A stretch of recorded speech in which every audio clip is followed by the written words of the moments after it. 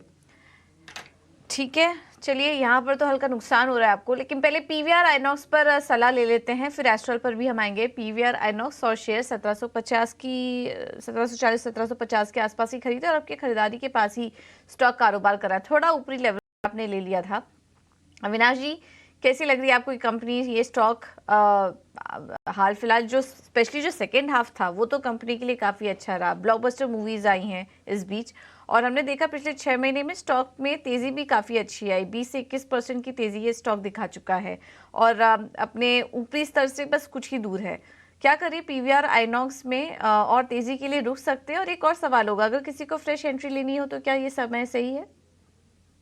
पूजा, मुझे लग रहा है कि देखिए पीवीआर आइनॉक्स अभी एक मोनोपोली प्लेयर बना है, क्योंकि पीवीआर और आइनॉक्स का जो कंबाइंड मल्टीप्लेक्स की कैपेसिटी है वो अभी पैन इंडिया है और सारे प्लेयर्स को पीछे छोड़ चुकी है, जो छोटे मोटे प्लेयर्स इंडस्ट्री में बचे हैं।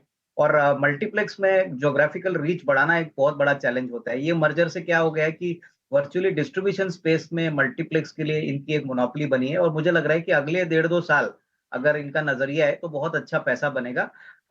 में हमने ये भी रिपोर्ट सुना है कि पीवीआर अभी मंथली पासेस कुछ ऐसा प्रोडक्ट लॉन्च करने वाला है, जहां पे टिकटे के कंपैरिजन में अगर आपके पास मंथली पास है तो आप जितने चाहे पिक्चर देख सकते हो। तो ये भी एक यूनिक इनकी मार्केटिंग स्ट्रेटेजी है, जो मुझे लग रहा है कि आगे आने वाले दिनों में डेफिनेटली रेवेन्यू को और थोड़ा सा पुश देगी। बट इनका नजरिया 1.5-2 साल होना चाहिए, तभी अच्छा पैसा इसमें बनेगा। मेरे ख्याल से शॉर्ट टर्म में तो स्टॉक फुल्ली वैल्यूड है, बट अगर 1.5-2 साल की बात करें तो यहाँ से भी बहुत अच्छा रिस्क रिवॉर्ड बनेगा। थोड़ा समय आपको देना पड़ेगा, क्योंकि फिर आपने थोड़ा ऊपरी लेवल पर ले लिया, एक तेज़ी में एंट्री ले ली है स्टॉक में, तो थोड़ा समय और दीजिए। अच्छा रिवॉर्ड यहाँ पर, अच्छी रिटर्न के लिए पीवीआर आइनॉक्स में। एस्ट्रा लिमिटेड में भी ऐसे कुछ हाल है, ये भी थोड़ा हायर लेवल्स पर इन्होंने एंट्री ली है। रवि, क्या सजेस्ट करेंगे? 1935 की इनकी एंट्री है, हल्के नुकसान में है ये इस वक्त, लेकिन ये स्टॉक भी काफ़ी चला, हमने देखा बीते कुछ महीनों में। क्या सलाह देंगे एस्ट्रल में?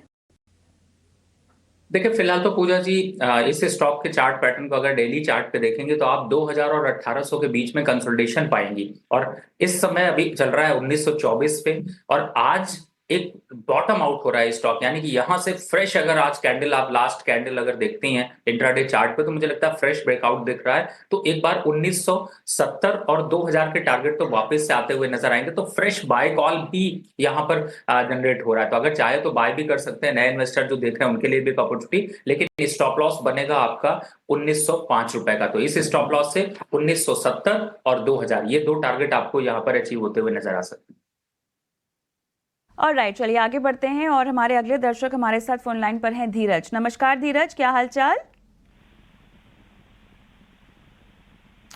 धीरज हाय, आपको मेरी आवाज आ रही है?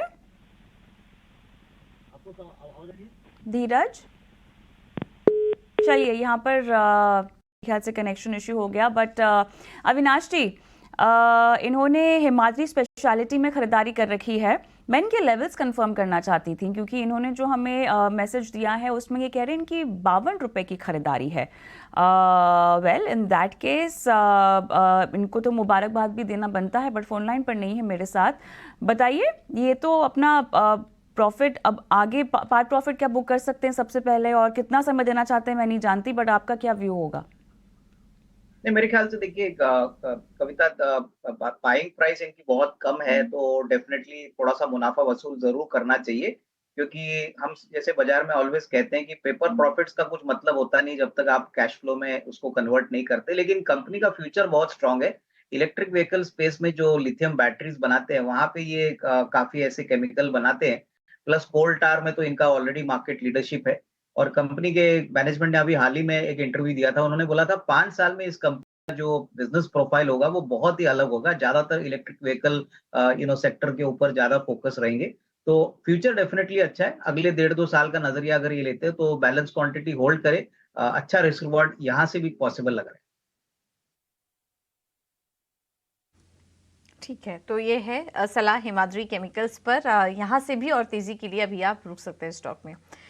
चलिए अब आगे बढ़ते हैं और एक मैनेजमेंट को हम शामिल करेंगे अपनी बातचीत में, और हमारे साथ इस बीच अनिल कोठूरी जी जुड़ चुके हैं, MD and CEO Fedbank financial services के, उनके कारोबार को और आगे की ग्रोथ योजनाओं को हम समझने की कोशिश करेंगे। अभी हाल फिलहाल में ही कंपनी का आईपीओ भी आया, काफ़ी अच्छा रिस्पांस मिला, लेकिन एक ये एनबीएफसी कंपनी है और कंपनी से हम आज ये समझने की कोशिश करेंगे कि आगे के ग्रोथ आउटलुक को लेकर उनका क्या कहना है।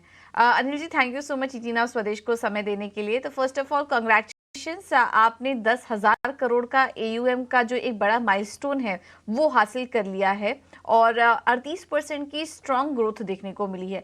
अब यहाँ से आगे के ग्रोथ प्लान्स क्या हैं? एयूएम ग्रोथ में आप कितनी बढ़त आने वाले समय के लिए देख रहे हैं? क्या टारगेट्स देंगे?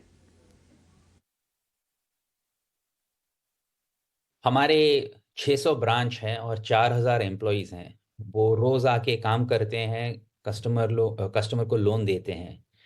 इसलिए हमारा डिसबर्सल जो है बढ़ते रहेंगे और हमारा ये मानना है कि हमारा AUM growth will be about 25% from here on and we will try and better that mark. Anil ji, यहाँ पर 23 ब्रांचेस मेरे ख्याल से आपने और ऐड किए हैं और ओवरऑल अगर हम देखें तो अब ये जो आंकड़ा है 607 के आसपास पहुँच चुका है। एक्सपेंशन प्लान्स FY24 को लिहाज से कोई खास तरह से आगे बढ़े हैं? क्या निर्धारित किया है आपने? ऑपरेटिंग कॉस्ट इस एक्सपेंशन को लेकर बढ़ेगी तो वो कितनी तक अब बढ़ती हुई देख रहे हैं? इस साल हम 50 ब्रांच ऐड करना चाहते थे और वो ब्रांच एडिशन करीब हो गया है। And all these 50 branches are branches which will sell small mortgage loans. We haven't added any gold loan branches this year. Now, next year onwards, we want to augment our branch count by about 50, 60 every year. So about 8% growth in the number of branches every year is what we are going to target. This number will be easily digestible from an operational as well as financial standpoint, and that's what we intend doing. बिल्कुल। इसके अलावा आपने करीब 23 branches का target भी set किया है आने वाले समय के लिए। उसको लेकर अपनी योजनाएं बताइए। 24 के लिए एक्सपेंशन प्लान्स क्या होंगे आपके लिए? रिजर्व बैंक ने 3 हफ्ते पहले जो सर्क्यूलर रिलीज किया है उससे क्या होता है कि the borrowing for NBFCs from banks will get a little more expensive. ये इसलिए कि बैंक्स जो NBFC को देते हैं उसका रिस्क वेट बढ़ गया है। हम AA कंपनी है, इसलिए हमारे लोन जो है उसका रिस्क वेट 30 से 55 हो गया है। So that is the increase that we will see in terms of risk weights for banks. I expect this to result in an increase of between 25 and 50 basis points in terms of borrowing costs. Now, on the other side, all the loans that we do are priority sector lending, but we borrowed very little as onward disbursal for priority sector. ये इसलिए था कि there was no difference in our cost of borrowing whether it was priority sector or non-priority sector. Now, if there is going to be a difference, then we will tag our loans a little more diligently and seek to borrow for onward disbursal for PSL. बिल्कुल, thank you Anil ji समय देने के लिए अपना और अपने आगे के आउटलुक पर और गाइडेंस पर हमारे साथ चर्चा करने के लिए। तो ये थे फेडबैंक फाइनेंशियल सर्विसेज के मैनेजमेंट हमारे साथ जुड़े थे। अविनाश जी, पर आपसे राय लेना चाहेंगे इस कंपनी पर, क्या व्यू बन रहा है आपका? अभी हाल ही में लिस्टेड कंपनी है और इस पूरे हफ्ते अगर हम देखें तो 7% ये स्टॉक चल चुका है। यहाँ से क्या सलाह होगी आपकी इस कंपनी को लेकर? नहीं, मुझे लग रहा है कि देखिए 140 रुपए में इस कंपनी ने आईपीओ किया था, कोई बड़ा रिस्पांस तो मिला नहीं, लेकिन इस कंपनी का जो फाइनेंशियल परफॉर्मेंस आ गया है लिस्टिंग के बाद, मेरे ख्याल से बहुत ही दमदार नंबर है। और जिस प्रकार से अभी मैनेजमेंट ने कहा है कि वो 25% का ग्रोथ AUM में एस्टिमेट कर रहे हैं अगले साल के लिए, करीबन 50-60 ब्रांचेस ओपन करेंगे। और सबसे बड़ी बात, नेट इंटरेस्ट NII भी काफी अच्छी तरह से 25-30% एक सेकंड क्वार्टर में बढ़ा है। तो कहीं ना कहीं मुझे लग रहा है कि काफी अच्छी तरह से ये स्टॉक अभी भी रिस्क रिवॉर्ड के पॉइंट ऑफ व्यू से अवेलेबल है। मुझे लग रहा है कि अगर आपका 6 से 12 महीने का टाइम फ्रेम है तो करीबन 170-175 का एक टारगेट प्राइस पॉसिबल लग रहा है। काफी सस्ता स्टॉक है वैल्यूएशंस के पॉइंट ऑफ व्यू से, और फेडरल बैंक इनकी पेरेंट एंटिटी है, तो उस पॉइंट ऑफ व्यू से मुझे लग रहा है कि डेफिनेटली इन्वेस्टर्स को इस प्राइस से थोड़े बहुत निवेश करना चाहिए। अच्छी खासी कमाई होगी, करीबन 175 का टारगेट प्राइस अगले 12 महीने। 175 का टारगेट प्राइस अगले 12 महीनों में आपको फेड बैंक में रखने की सलाह दी जा रही है। रवि, आपके लिए सवाल है। जबलपुर से आनंद जैन का सेलो में खरीदारी कर रखी इन्होंने, 780 इनका भाव है। फोन लाइन पर नहीं है, व्हाट्सएप पर सवाल है तो मुझे नजरिए पर जानकारी नहीं है, लेकिन फिलहाल तो मुनाफे पर है। क्या और रुकने की सलाह आप देंगे? बिल्कुल, इस समय इंट्राडे चार्ट पैटर्न पे थोड़ा सा बॉटम आउट होकर के वापस एक तेजी की तरफ ट्रेंड कर रहा है, तो मुझे लगता है कविता जी 790 का स्टॉप लॉस लगाकर पोजीशन होल्ड रखना चाहिए। 815 रुपए का एक इमीडिएट टारगेट आपको देखने को मिल सकता है, और अगर थोड़ा सा लंबा विजन है तो मुझे लगता है वापस से 820 और 825 तक के रेट आपको देखने को मिल सकते हैं। तो ये है सलाह इस स्टॉक पर। अब आगे बढ़ते हैं और अगले दर्शक को भी शामिल कर लेते हैं हमारे साथ। हमारे पास व्हाट्सएप के जरिए सवाल आया है गुलजार शर्मा जी का। दो सवाल हैं इनके, पहला तो है आईआरसीटीसी पर और दूसरा टाटा स्टील पर। तो पहले आईआरसीटीसी का सवाल इनका ले लेंगे। 27 शेयर 744 पर इन्होंने लिया हुआ है। हाल फिलहाल में स्टॉक में यहाँ पर भी अच्छी तेजी देखी है। कंपनी ने आगे के लिए भी कुछ एक्सपेंशन प्लान्स की घोषणा की है। आईआरसीटीसी पर अविनाश जी क्या सलाह देंगे आप? 744 पर इन्होंने लिया हुआ था और थोड़ा ऊपरी स्तर पर इन्होंने एंट्री कर ली है, बट मौजूदा स्तर पर आगे के भाव क्या देख रहे हैं आप?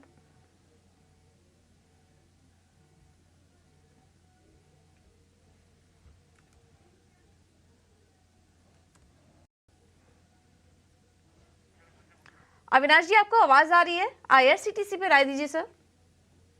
पूजा, आईआरसीटीसी में पोजीशन होल्ड करनी चाहिए। देखिए, अभी हाल ही में कंपनी ने अनाउंस किया है कि नॉन रेलवे सेगमेंट्स जो है वहां पे भी अभी वो बिजनेस बढ़ाना चाहते हैं। और सबसे बड़ी बात, ये एक डेट फ्री पीएसयू है। इनका ज्यादातर बिजनेस एक प्लेटफॉर्म बिजनेस है। टिकटें जो इंटरनेट से बुक की जाती है वहां पे करीबन 55-60% का ऑपरेटिंग मार्जिन पे ये काम करते हैं। और दूसरे भी एंसिलरी बिजनेसेस में जैसे बजट होटल्स में ये अभी एंटर कर चुके हैं। तो मेरे ख्याल से देखिए, आने वाले 1.5-2 साल इनके लिए बहुत अच्छे रहेंगे, क्योंकि गवर्नमेंट का फोकस रेलवेज के ऊपर बहुत अच्छी तरह से इंक्रीज हो रहा है। नई गाड़ियां भी ये लॉन्च कर रहे हैं। तो कहीं ना कहीं अगर नजरिया आपका 12 से 15 महीने का है तो यहाँ पे करीबन 900-950 का एक टारगेट प्राइस आप एक्सपेक्ट कर सकते हैं। तो यहाँ पे निवेशित रहिए। 900-950 के लेवल्स आ सकते हैं आईआरसीटीसी में, तो होल्ड करिए स्टॉक को। टाटा स्टील पर भी इनका सवाल आया था। 34 शेयर इन्होंने 126 पर लिया हुआ है, और अब हम देख रहे हैं कि मेटल शेयरों में भी हाल फिलहाल में शानदार तेजी देखने को मिल रही है। इस बीच इनकी जो खरीद भाव है वो 126 पर है। थोड़ा हल्का मुनाफा इनको हो रहा है और क्वांटिटी भी कम है, इसलिए बहुत ज़्यादा गेन भी तो नहीं है। लेकिन रवि, क्या सलाह देंगे? बात नहीं हो पाई इनसे कि कितना समय और दे सकते हैं, बट अगले टारगेट्स क्या देख रहे हैं आप टाटा स्टील के लिए?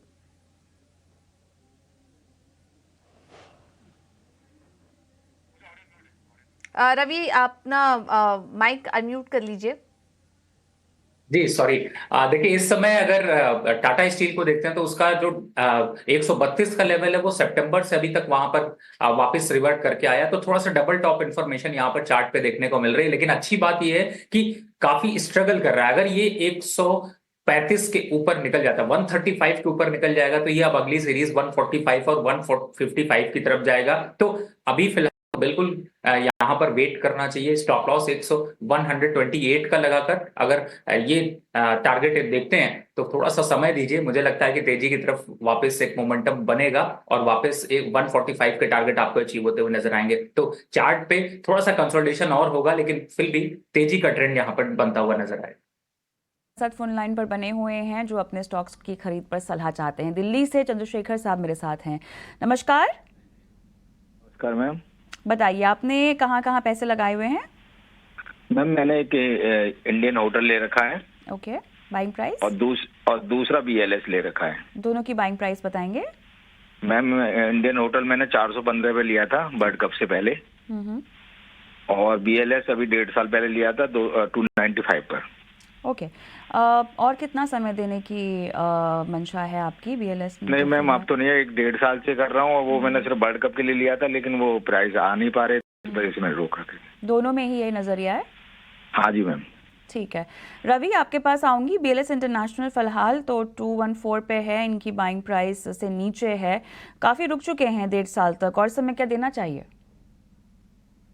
देखिए, मुझे ऐसा लगता नहीं है, BLS में बहुत ज्यादा कोई अपवर्ड मोमेंटम नहीं दिखाई दे रहा। तो मैं ये कहूंगा कि अगर चूंकि इनका 295 का बाय है, 311 चल रहा है और काफी जो है वो उतार और चढ़ाव देखे हैं, तो एक बार इस स्टॉक से निकल जाइए और इसकी जगह पे आप दूसरा स्टॉक स्विच कर लीजिए। आप दूसरा स्टॉक अगर आप देख रहे हैं तो मुझे लगता है बैंकिंग काउंटर की तरफ मूव कर जाइए। सेम इससे भी थोड़े से कम रेट पे मिल रहा है आपको बैंक ऑफ बड़ौदा, आप उसकी तरफ मूव कर जाइए। अच्छा मोमेंटम है, ट्रैक्शन गेन कर रहा है, चार्ट्स अच्छे हैं, उस पे आप यहाँ से पोजीशन को स्विच कर सकते हैं। दूसरा स्टॉक था आपका इंडियन होटल। देखिए इंडियन होटल में तो अभी फिलहाल आपको प्रॉफिट भी आ रहा है, 415 का बाय है और इस समय चल रहा है 435 रुपए। मुझे लगता है इसको थोड़ा और बढ़ने दीजिए, एक बार को 470 और 75 के पास आता है तो वापस से कविता जी को याद करिए, ईटी स्वदेश में फिर से सवाल पूछिएगा, क्योंकि इस स्टॉक मार्केट में आपको स्ट्रैटेजी हर समय ध्यान देना पड़ता है, मार्केट को आप छोड़ नहीं सकते हैं। तो इस समय मोमेंटम ऐसा है तो आप फिर से वापस कॉल करिएगा।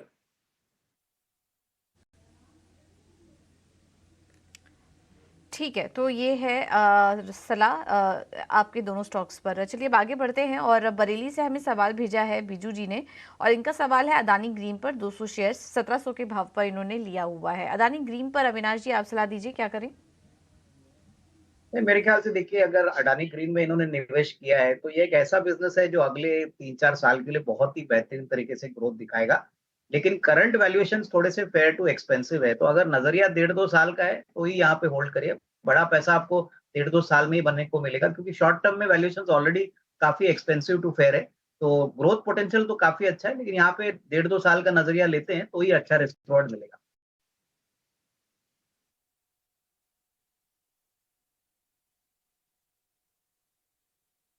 आगे बढ़ते हैं और क्या प्रमोद गुप्ता सूरत से मेरे साथ हैं?